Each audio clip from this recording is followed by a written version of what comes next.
There were moments when men's cruelty could not be explained. It had to be seen.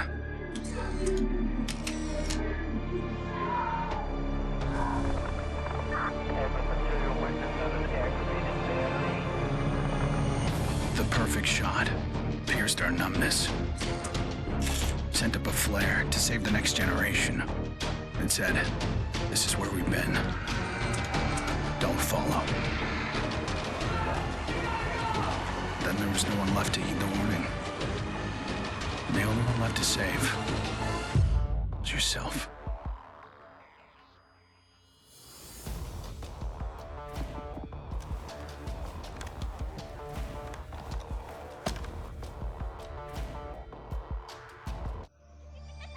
My earliest memory is war. It was a conflict so complex that it could never be resolved.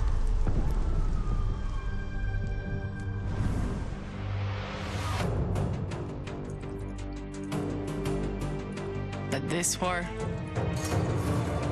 isn't complicated.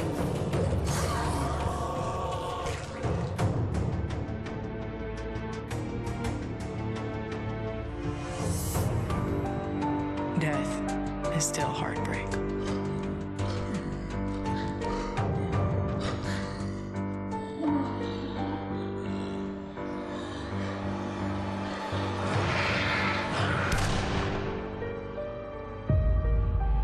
But a kill is a kill.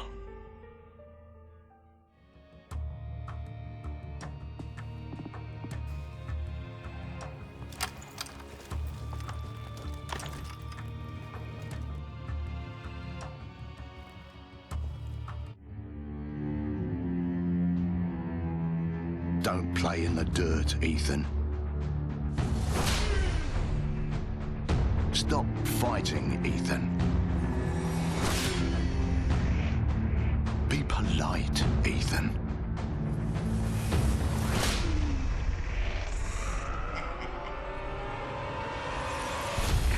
We can suppress the animal instincts all we want, bury them under layers of polish.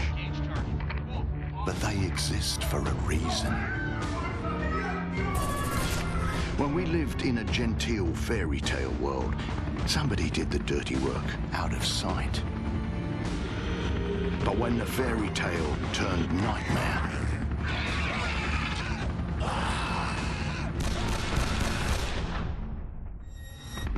those instincts were the only thing that kept us alive.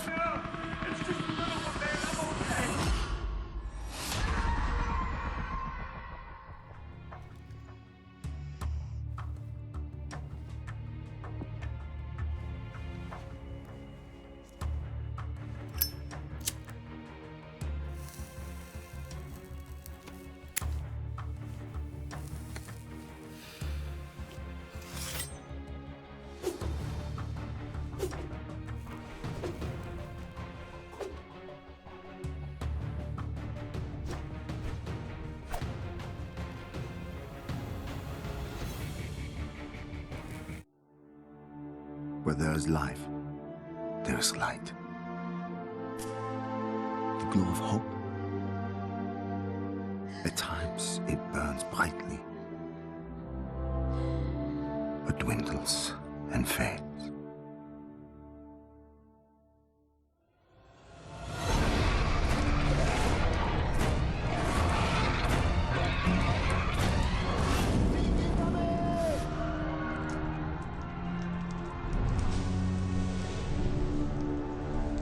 Once it is lit, we must never let it die.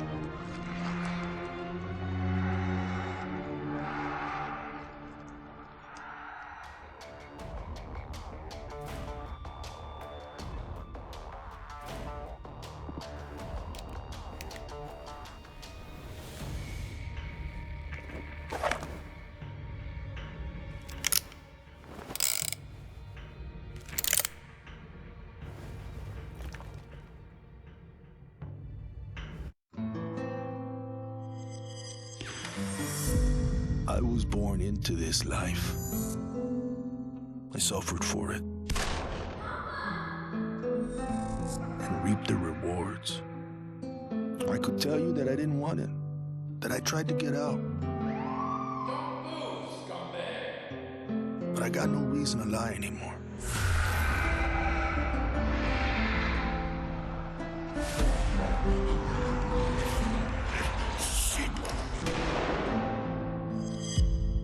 That life is the only reason I'm still here.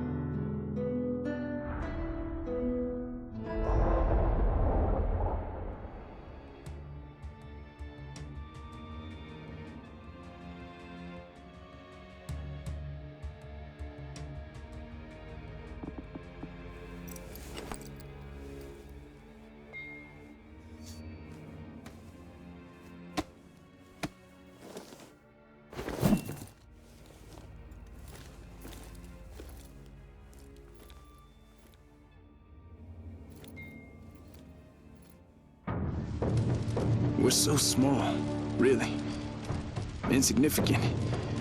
In the grand scheme, one life means so little. You dedicate yourself to a principle.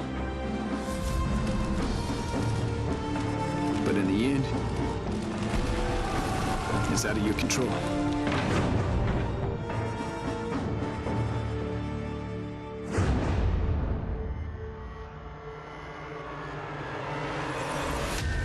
In this world,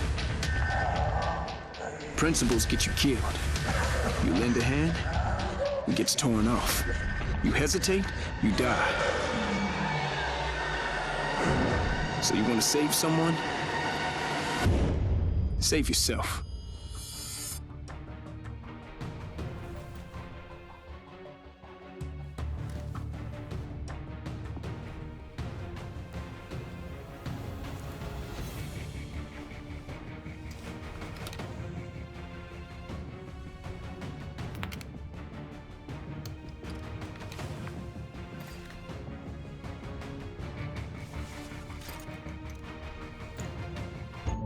To all my classmates who alienated me because I was different. To anyone who never gave me a chance. To the people who ignored me while I hid behind zeros and ones. Thank you.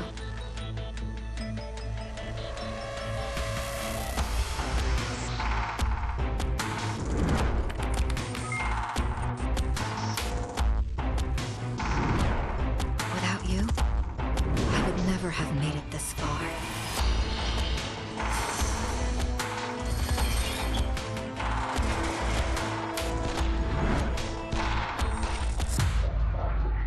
I would have been weak and dependent. I would have ended up just like you.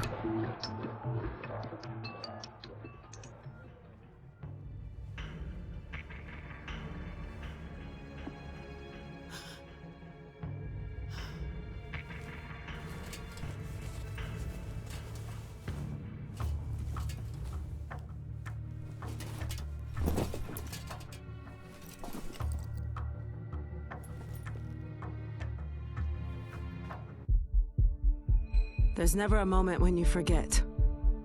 It's there when you fall asleep and when you wake up. You keep going over the things you should have done. I should have stayed home that day. I should have held on.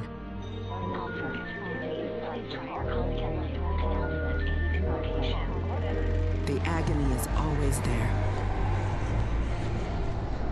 But I've learned to live with it. Because the only thing stronger than regret is hope.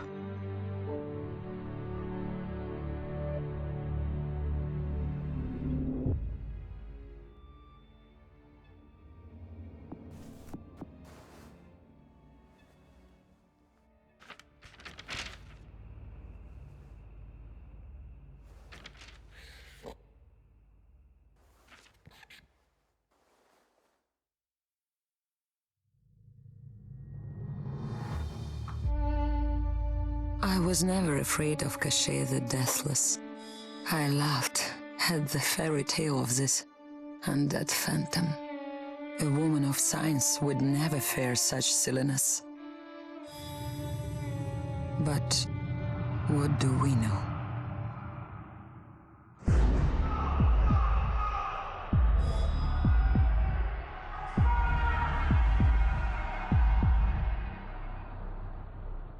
Science cannot explain what I've seen.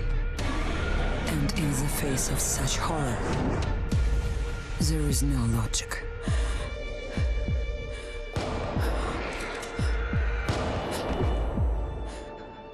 Only faith.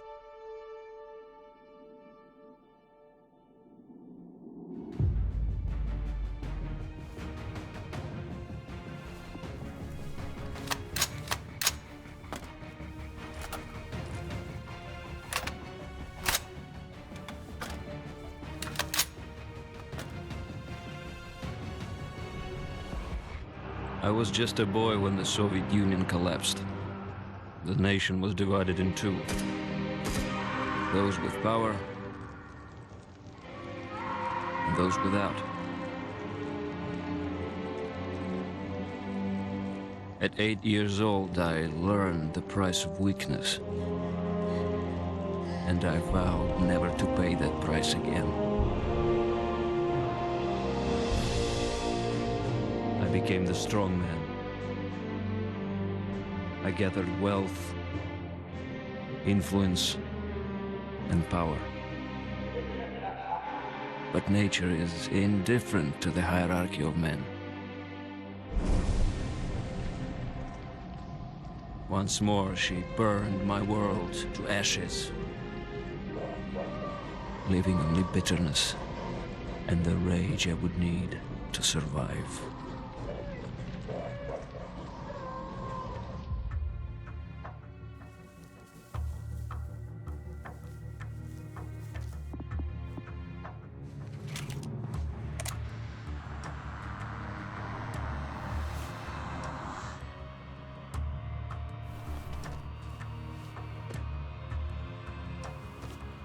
People don't believe something can happen until it does.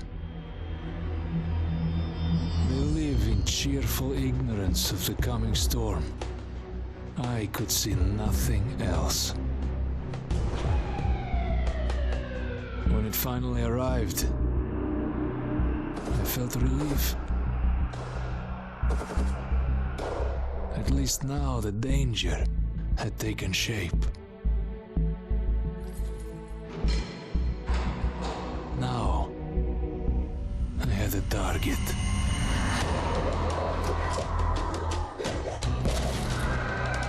And I didn't have to fight alone.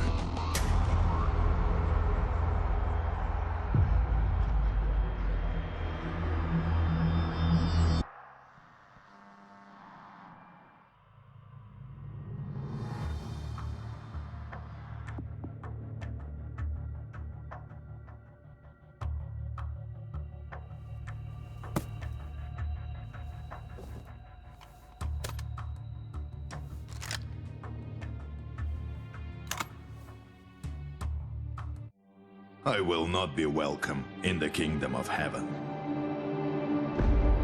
That fate was never in the cards for a man like me.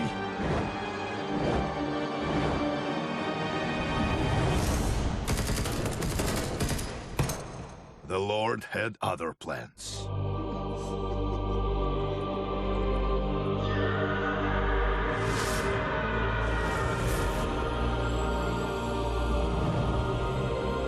I have made my peace with God.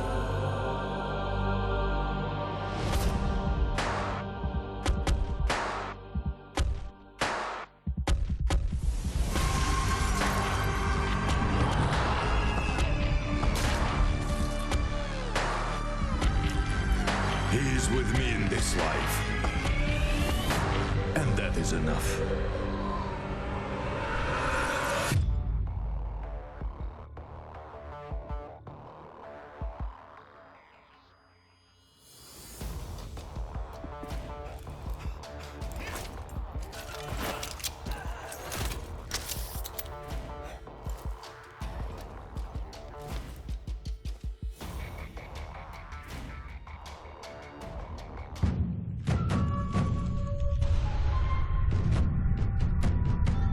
I was 11 years old the first time I felt the ground shake.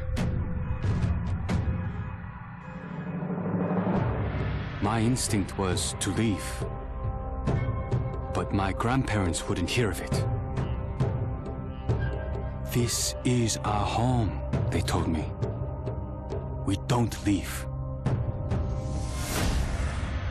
I came to live by that code. Earthquakes, tsunamis, typhoons, they're all part of life here. We accept them. We don't leave. When the evacuation was announced, I rejected it. This wasn't our way. Then I saw them. And I understood. This wasn't another disaster. This was a war.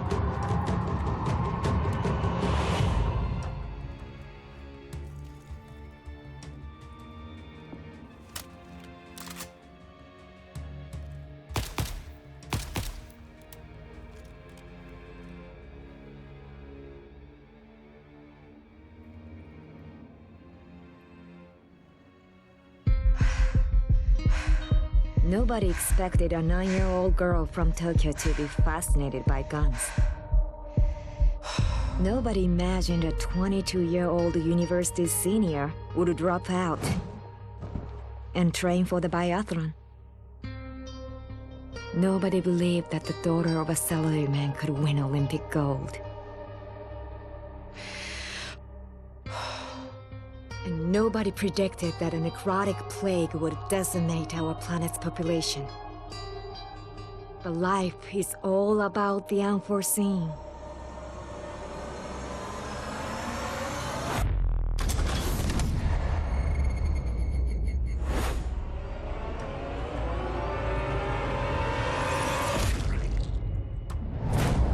And nobody saw me coming either.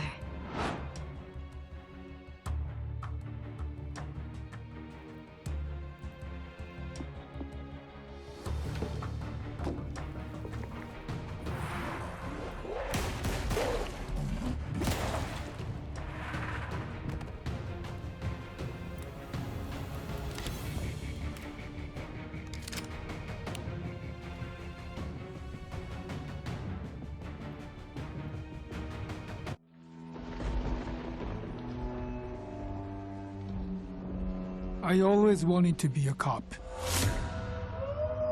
Thought I could do some good. But the scum on the street kept destroying lives. While I was wrapped up in red tape.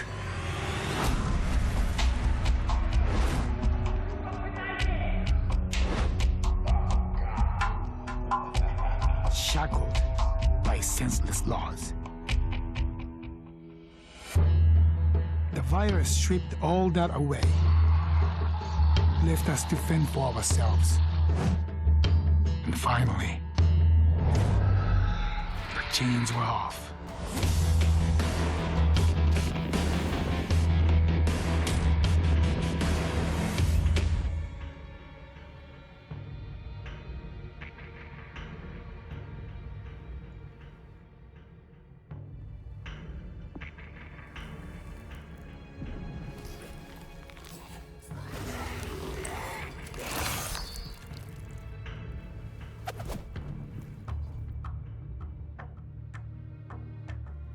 Growing up in Tokyo, you either became a salaryman or you were a waste. If you asked around, it's safe to say I was the latter. They said I lacked self-control, that I shamed my family. So my father sent me off to relatives in the States. Turns out, Americans care a lot more about earnings than honor. Which worked out fine. Until the Zeke showed up.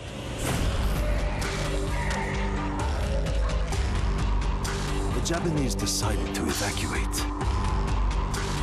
They didn't have the firepower to fight. But I had special skills. So when everyone else was leaving, I went home.